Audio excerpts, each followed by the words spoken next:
meu nome é Sara e hoje eu tô aqui com uma participação especial. Franciele França, tudo bem, gente? Eu trouxe ela aqui hoje pra contar uma história pra você aí, uma história que vai mexer com a sua vida de uma maneira muito grande, porque mexeu com a minha, mexeu com a de todo mundo que escutou. É uma história, assim... Muito legal.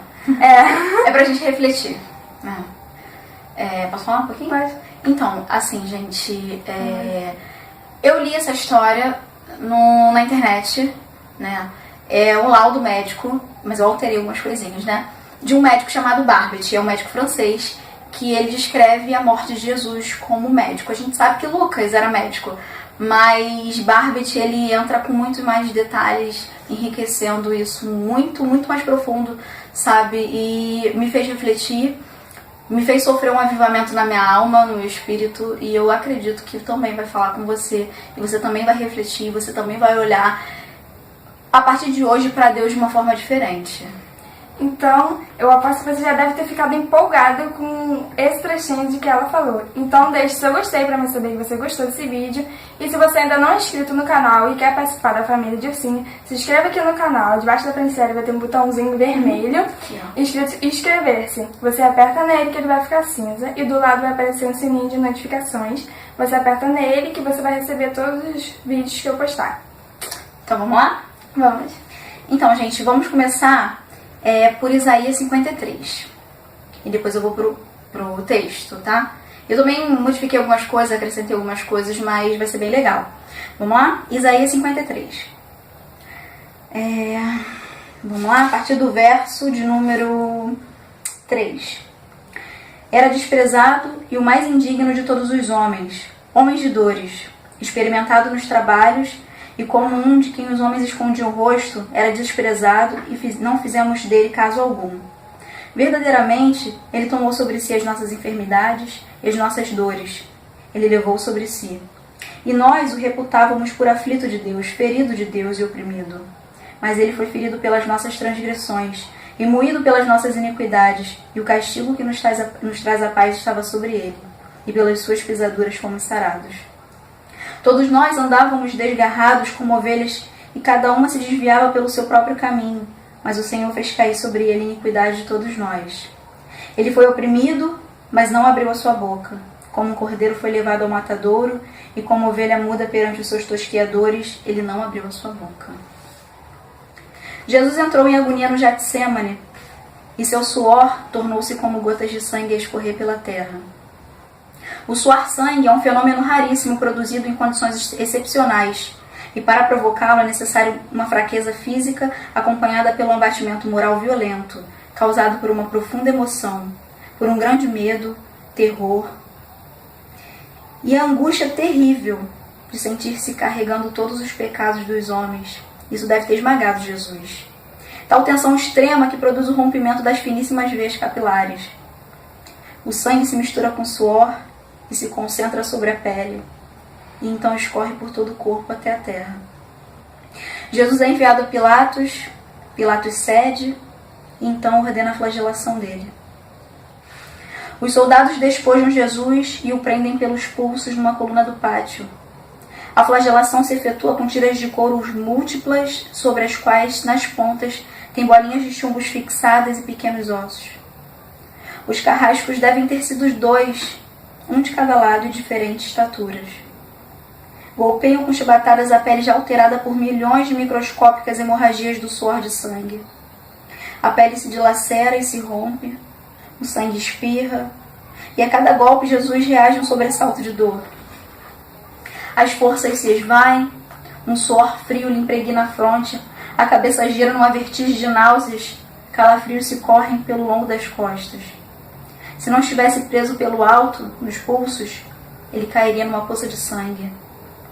Depois o escárnio da coroação, logo em seguida, com longos espinhos mais duros que de acácia, os algozes entrelaçam uma espécie de capacete que o aplicam sobre a sua cabeça.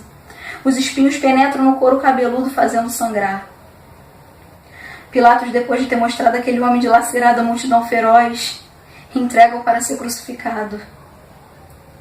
Colocam sobre Jesus um grande braço horizontal da cruz. A estaca vertical já está plantada sobre o Calvário. E Jesus caminha com os pés descalços nas ruas de terreno irregular cheias de pedregulhos. Os soldados puxam com corda, e esse percurso é cerca de 600 metros. Jesus, fadigado, arrasta um pé após o outro e frequentemente cai sobre seus joelhos. E os ombros de Jesus estão cobertos já de chagas. Quando ele cai por terra, a viga lhe escapa, lhe escorrega e esfola o dorso. Sobre o Calvário tem o início a crucificação. Os carrascos despojam Jesus, mas a sua túnica está colada nas chagas e tirá-la produz uma dor atroz. A cada fio de tecido aderido na carne viva. E quando puxa, é como se tivesse gases colados nos seus machucados. Isso tudo é uma tortura para Jesus. Os carrascos dão um puxão violento. E há um risco de toda aquela dor provocar uma síncope, um desmaio, mas ainda não é o fim. O sangue começa a escorrer e Jesus é deitado de costas, as suas chagas se incrustam nos pedregulhos, naquele ambiente, naquele terreno.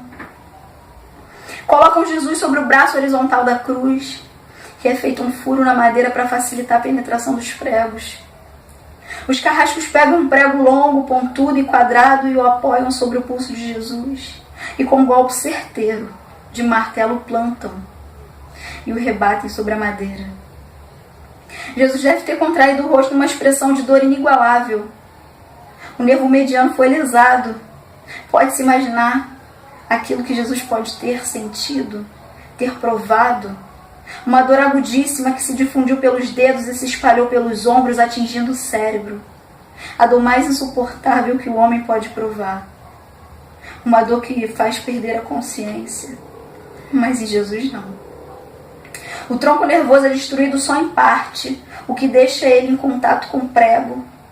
E quando o corpo for suspenso na cruz, o nervo se esticará fortemente como uma corda de violino. E a cada solavanco, a cada movimento, vibrará despertando dores dilacerantes. Um suplício que ainda durará 3 horas. O carrasco e o seu ajudante empunham a extremidade da trava, relevam Jesus colocando o primeiro sentado e depois de pé. Consequentemente, fazendo tombar para trás e para frente, e o encostam na estaca vertical. Depois rapidamente encaixam o braço horizontal da cruz sobre a estaca vertical. Os ombros de Jesus esfregam dolorosamente sobre a madeira áspera. As pontas cortantes da grande coroa de espinho penetram-lhe o crânio. A cabeça de Jesus inclina-se para frente, uma vez que o diâmetro da coroa o impede de encostar-se na madeira. E cada vez que Jesus quer levantar a cabeça, recomeça as pontadas agudas de dor.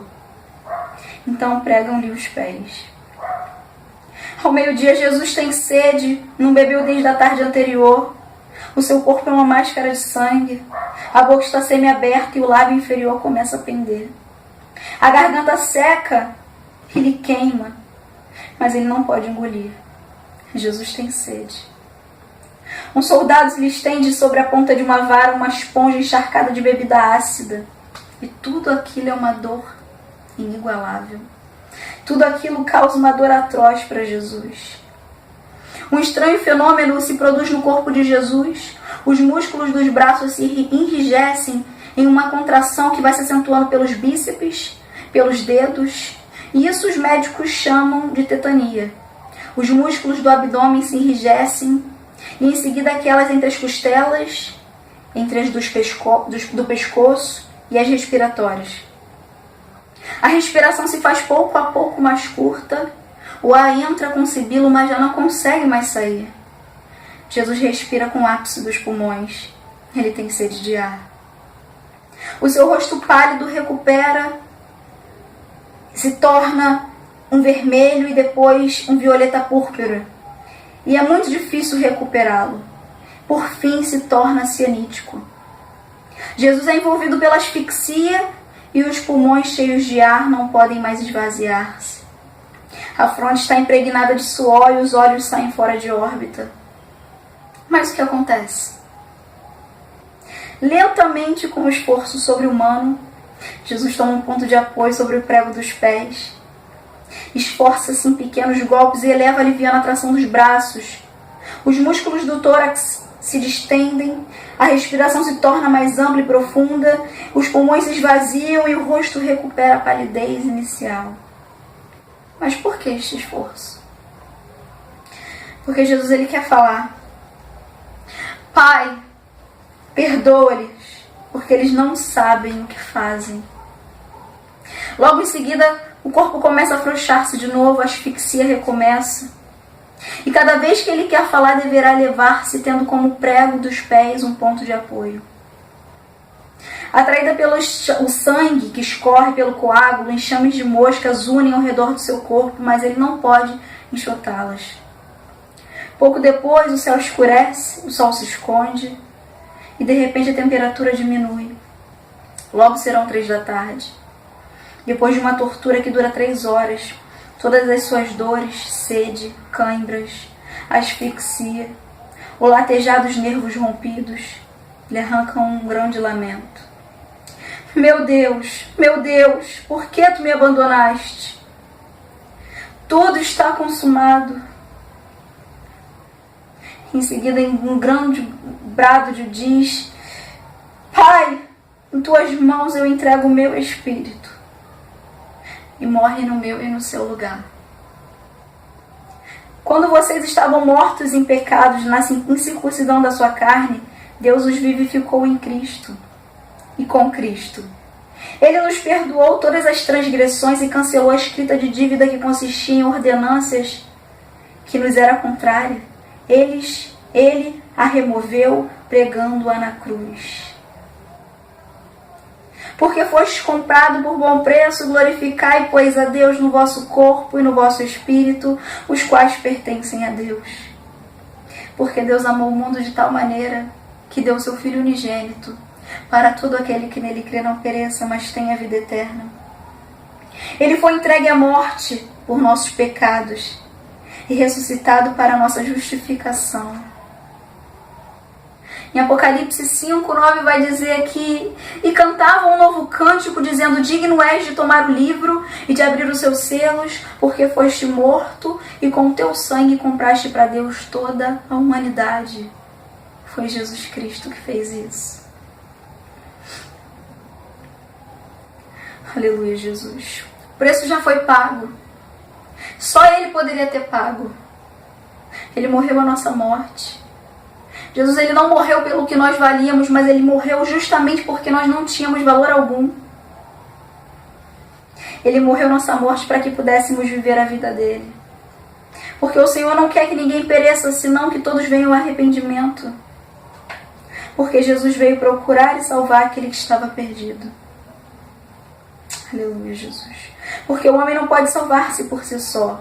Ele diz: eu sou o Senhor e fora de mim não há Salvador. Sendo justificados gratuitamente pela graça, pela redenção que há em Cristo Jesus, somos nós, a igreja. Mas Deus prova o seu amor para conosco, que Cristo morreu por nós, sendo nós ainda pecadores, ainda muito mais agora sendo justificados pelo seu sangue. Aleluia, Jesus. Aquele que não conheceu o pecado, ele se fez pecador por nós, para que nele fôssemos feitos justiça de Deus. Aleluia. Eu sinto a presença dele aqui, eu sinto a glória dele aqui. Como o Pai me amou, assim eu os amei. Permaneçam no meu amor. Ele diz em João 15:9. Ele foi condenado para nos tirar da condenação eterna. Ele morreu por conta das nossas traições, das nossas mentiras, das nossas imoralidades, da corrupção.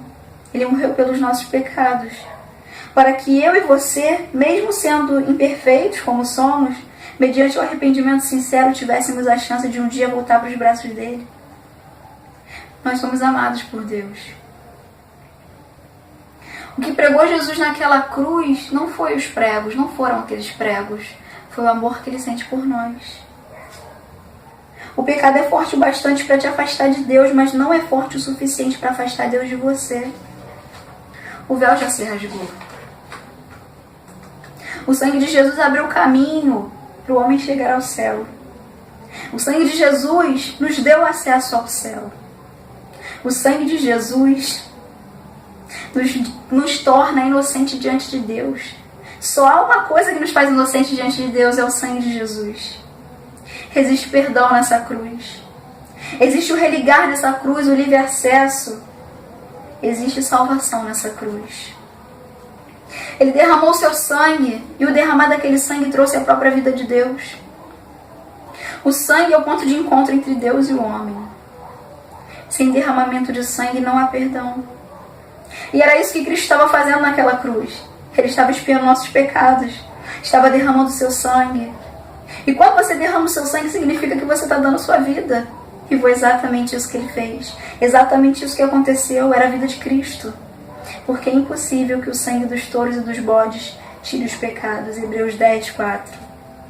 A cruz e a ressurreição de Cristo oferecem perdão para o pecado, oferecem uma vida completamente nova, oferecem a nós a vida eterna se nós formos até a cruz em arrependimento e fé.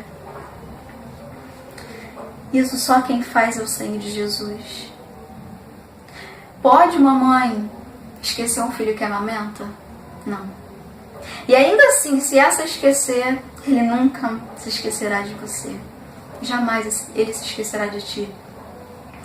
Porque ele nos ama tanto, tanto, tanto, que ele nos deu o presente, a salvação, mais uma oportunidade de estar nos braços dele novamente. Ele diz: eu te amo, filho, eu te amo, filha. Conta comigo, eu paguei o preço por você.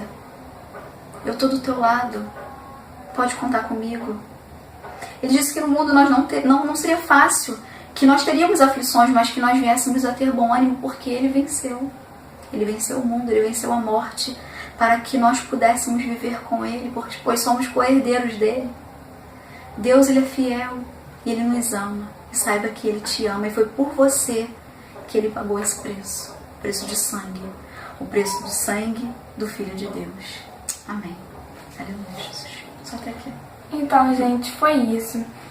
Eu espero que todos vocês tenham recebido essa palavra, não somente de cara, mas de coração mesmo. E tenham isso em mente, pensem nisso.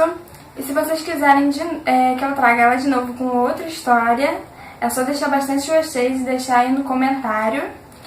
Vai lá também no Instagram, que eu vou deixar uma foto nossa por esses dias, para curtir lá e seguir as minhas redes sociais, que são o Facebook e o Instagram, que eu vou deixar o link aqui embaixo para vocês. Então é isso, e até o próximo vídeo. Tchau, tchau!